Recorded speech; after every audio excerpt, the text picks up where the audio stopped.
Welcome to Backstage with Kennedy. This little show will be your remedy. From Toronto, spanning across the sea. Cool people, lots of laughs. This is your favorite podcast. Hello and welcome. My name's Kennedy from the Backstage with Kennedy podcast. I got a terrific guest today. I got Dean from the Fizzgigs. I've been listening to them for a bit now. I actually got put onto them by Melanie Kay, who's a publicist who happens to work with the Fizzgigs. But I was really quite interested in the band right off the bat. Totally what I listened to the last 15 years of my life. So super amped about this. How you doing today, Dean? I'm doing great. Thanks for having me, Kennedy. I appreciate it. That's what I like to hear, man. Well, anytime. Thank you for coming on the podcast. I do appreciate it. So, Dean, obviously you did this this song, which was like a benefit for the Kids Help Phone. And it was a cover and it was awesome. And you got some amazing guests on it. So what made you and the band decide that this was what you wanted to do during COVID? Do this benefit here? Yeah, that's a great question, and it's almost it's almost even hard to recall like how the finished idea came to be, because it evolved so much over time. It was a very organic collaboration, and it happened basically just through a series of very kind of honest, natural conversations where we had put out this record in the spring, and we found ourselves without the ability to play the shows that we had planned around it, like so many other musicians, just about every other musician who was going to be playing shows. And so that this idea comes up, and I'm sure it was no different for you. Like, how do I sustain myself, not necessarily financially, but creatively, and maybe mostly creatively, with music in this new reality. And there's all kinds of things we wanted to try. We wanted to try to rehearse from home, record from home, all those kinds of things. And we weren't really ready. We had new song ideas, but we thought it was a little early to start working on those. And the idea of doing a cover came up, recording a cover from home. So we would each record our parts separately from home and mix it together and see how it turned out, just as a bit of an experiment. And I was chatting with Melanie about this, and she was saying, yeah, I have this idea to what if it was like a tongue-in-cheek sort of reference to the pandemic, because we're about, as a group, we're all grown adults, but we really value the idea of having fun and not taking yourself too seriously, even if it is a global pandemic and it is very serious, and not to make light of it, but it's important to have fun. So we were Melanie's original idea was to cover a song called "Why Can't I Touch This" by the Buzzcocks, which would have been hilarious, but it was a really bass forward song and super long, which would have been cool for a musical collaboration if we got some. But we felt like we might be, as soon as we started talking about asking other people to collaborate, we're like, well, we should try and make it easier for them so they don't have to, like, maybe they're not able to record their instruments or that sort of thing. Anyway, Jay, our singer and guitar player, said, well, what about the Wipers? Is this real? And it was kind of perfect. It was musically a closer fit for Fizzgigs, a bit more guitar forward. It's like 2.5 minutes, quick and dirty kind of tune like we normally do. And it was, oddly, it was written in 79, put out in 80, but it was lyrically so perfect for the time, and it dealt with this thing that everyone was feeling that we couldn't really put into words otherwise, and that was just sort of this general kind of anxiety and the uncertainty of everything. You don't even know what to believe anymore. Even, you know, it's like, well, I'm a person of science and I believe logic, but you doubt yourself in times like this. And so, is this real was a question we were asking ourselves anyway. And it seemed very natural to, especially as soon as we made a big list of people we would love to collaborate with. And a lot of either the people we knew already or the people we felt like we could get in touch with were from Canadian punk bands or sort of on the periphery of the punk rock community across the country. And but some bigger and bigger sort of I guess better known collaborators started coming to mind and started saying yes. And we thought, well, we have a chance to maybe actually make a difference with this. Like these people have audiences, and that could help somebody. And one of the sort of less talked about communities at the moment are kids. And this was, 3 of us are in the band are dads. So we're, but a lot of our kids are relatively young, so their social circles are still a little bit small.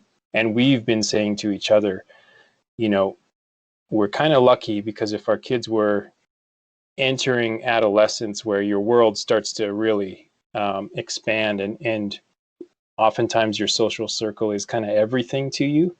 In those years, we thought, well, this is going to be a hard time for those kids, not only in lockdown, but headed back to school if there's a second wave and they've got to head back into isolation. And I mean, I've known about Kids Help Phone. I know they do good work. They're a trustworthy charity, and they deal with the group that we thought we could help out. So in the end, it felt very natural. It took a lot of conversations to sort of pull it all together. But that's kind of the long-winded story of how it came about. No, it's really good. And the second I heard about this, I was quite intrigued. I was really excited to hear it, because not just how good of a cause it was, but also the amount, like who you had on it was unbelievable. Like who jumped in on this. I mean, like so many names, so many awesome Canadian punk musicians. Was it just reaching out to them and being like, using your network, being like, hey, you want to jump on it? Or was there any like blind calls where you're like, we'll give it a shot? You know what I mean? Well, that's another awesome question. There's a couple of people that collaborated on the track that are people that we knew already, mostly like Chris Cresswell from the Flatliners and Hot Water Music and his own solo stuff. Jay and Scott have known Chris for a number of years, but then you've got someone like Danko Jones, who's like, I was kind of starstruck when he said yes, and then when his video showed up and it was like, I'm playing it back on my phone and here's Danko Jones like singing a line from this song, like it felt like he was singing it to me through the phone, and I was like, this is the coolest thing ever. So it was a real sort of spread between people we knew, we thought would say yes, and these sort of real long shots, like, we have no right to even talk to this person, but let's give it a try. And then there were a lot of like Chuck Coles was an interesting sort of catalyst because I feel like Chuck's involvement, and people are, there's people in every community like this where it's like that person is almost like the glue between a bunch of other people, and Yeah. and they're like, hey, how about this person, and how about that, and I'll call this person for you, and so there was a bit of that going on, and I think that's, I mean, not to the idea of community and trying to be social and sort of gather community in a time when we're physically distant was important, but it was pretty crazy to see people who are actually really good at that, and they make it their business to be in touch with people and understand where people are at, and if they'd be interested in getting together and things like that, the magic they can work when they're doing their thing. So Melanie played a huge part in pulling everyone together. She was truly the social connector, and everyone else kind of did their bit, but she was the glue, the biggest sort of catalyst for bringing everyone together, for sure. Melanie's amazing. She's Yeah. really quite good at her job. So Totally, yeah. and a Can't say enough. good person. And a Yeah, good exactly. person. Yeah, You and know, it feels she's great to been work. Sorry, go ahead. I was saying she was a big reason why this podcast is actually, like, I mean, I'm on episode 42, but Holy.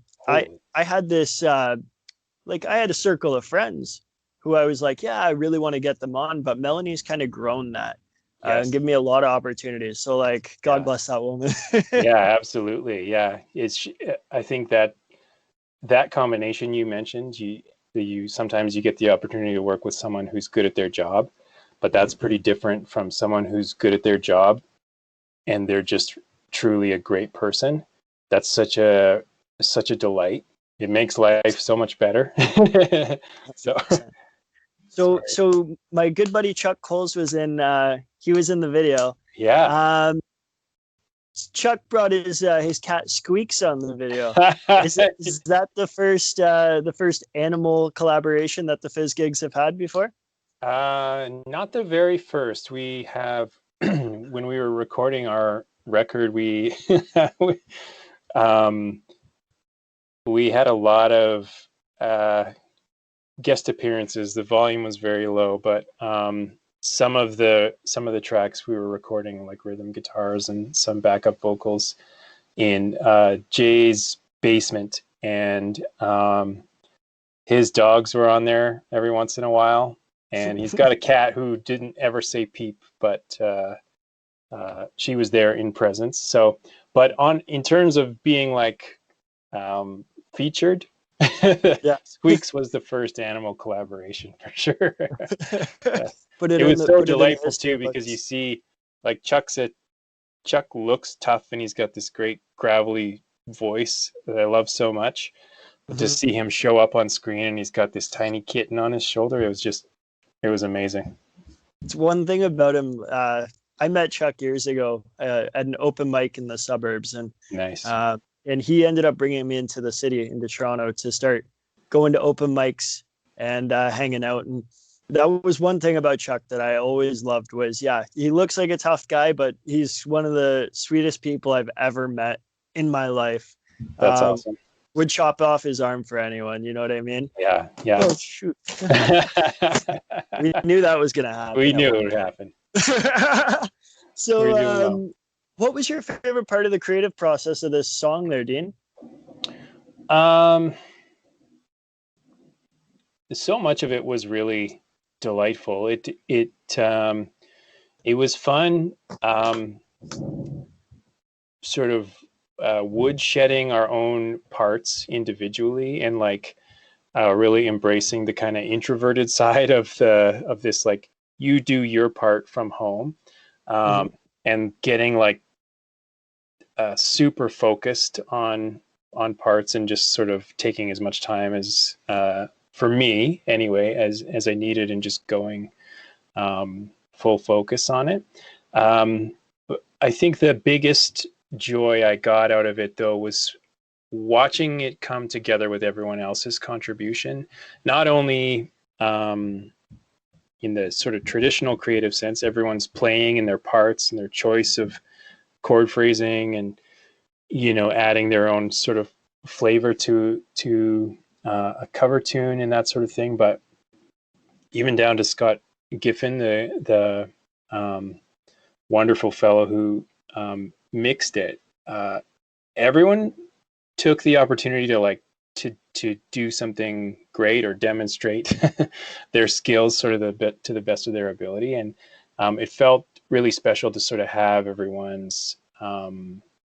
everyone doing their thing, and to see that over and over. That kind of moment kept happening over and over again as people's parts would arrive, and there's any manner of, there's people singing into their phones, getting out of the shower singing into their phones, or they, you can tell they carved out a special space for themselves in their home to be able to do this or that sort of thing. So the biggest joy, I guess, was getting that moment over and over again of enjoying someone else's collaboration coming on board. I can only imagine. I know, like, personally, I was a hip hop artist, so I understand like the idea of making a song, but when you are able to have all those different collaborations with people that you appreciate and people that around the scene, that must be an amazing feeling. For sure. So Dean, where can people still donate? I know this came out a few weeks ago. But where can people donate for this? So probably the easiest thing to do would be to just Google Fizzgigs, Is This Real? And you'll find it for sure. So the video is up on YouTube. We're going to take donations for as long as we can. The clock may be ticking on sort of how long we're allowed to keep the video up, but we'll keep it up as long as we can. I could spell out the URL, but it won't help anybody. If you search Fizzgigs, Is This Real? You'll find it, and there's a link there. You'll find the video, and there's links there to the donation page on the Kids Help Phone site. So, get two things at once: get a cool video, cool collaboration, and a chance to help out. So. It's a feel good situation. A must check out. Totally. It's a must check out. So what's obviously this is huge. What's the next move for the Fizzgigs? Do you have anything upcoming? We do. We have sort of we had this plan, and we were actually just today we were sort of like questioning whether we should do it or not, but so at the end of September, we had planned to release the Fizzgigs only version of the Is This Real cover. And actually, as it turns out, and this is what we were chatting about today, was so Wipers, the original artist, it's the 40th anniversary of the release of their Is This Real album. And they've actually just announced like a special record store day vinyl edition of the album. I heard about it today. I think it was maybe just announced today. Sick. And Jay was like, it's just like, we're like, should we maybe not do it so we don't steal their thunder, or maybe we should double down and like maybe try to make it a joint promotion or something? We still we're going to reach out to them and see, but so we're going to put out a Fizzgigs only version of the cover at the end of the month. And we've actually just finished up a brand new song from home that we'll release in the end of October. So, I think like you were you've been inspired to do your podcast and kind of keep at it and keep showing up and doing your thing. This sort of current reality for us is just to keep trying to crank something out every month or so, as frequently as we can, and just keep the creative juices flowing. Absolutely. Well, I'm excited personally to hear what you guys have upcoming, and I mean the Fizzgigs only version is going to be sweet as well. Where can people find you, Dean? Where can people find the Fizzgigs social media? Where can they find your music? All that stuff. Um, anywhere you get your music, you can find the Fizzgigs if you look for us. We do. I think if you Google, I say Google, you search. I don't know if you search for Fizzgigs, we'll be up there at the top somewhere. You should be able to find it. We're not the furry creatures from the Dark Crystal. We're the rock band, but we're all bundled up there in the search results. Yeah, there's we launched a web store just a couple months ago, so there's some stuff up there as well. All available through your search engine. One of the only ways. I mean, we're so lucky. We were saying this before the pandemic, like, what a crazy era. We get to live in like the best time in terms of being able to be connected, and then this hits, and it's sort of like, oh, thank goodness we have all of this technology to be able to keep us connected when we can't otherwise. So the amount of people I've spoken to who are like, I'm like, oh, so what have you been up to during the pandemic? And they're like, we learned how to mix. It's incredible. Like, how many musicians did not know how to mix and record their own stuff? Yeah. And now they're in the process of actually like knowing how to do it. Yeah. Like, this pandemic has unleashed some cool parts of people's minds that they didn't even know they had in them. Yeah, exactly. Yeah. I mean, I think this song is a perfect example of that. You guys band together and you made some great collaborations and you came up with an awesome project for a great cause. So thank you for your time, Dean, and thank you for showing us this awesome music. Everybody, please go check that out, okay? And I will put the link in the bio so that people can donate and people can take a listen. All right. That's awesome. Thanks for coming on the podcast, Dean. I appreciate it, brother. Thank you so much, Kennedy. Anytime, man. Easy.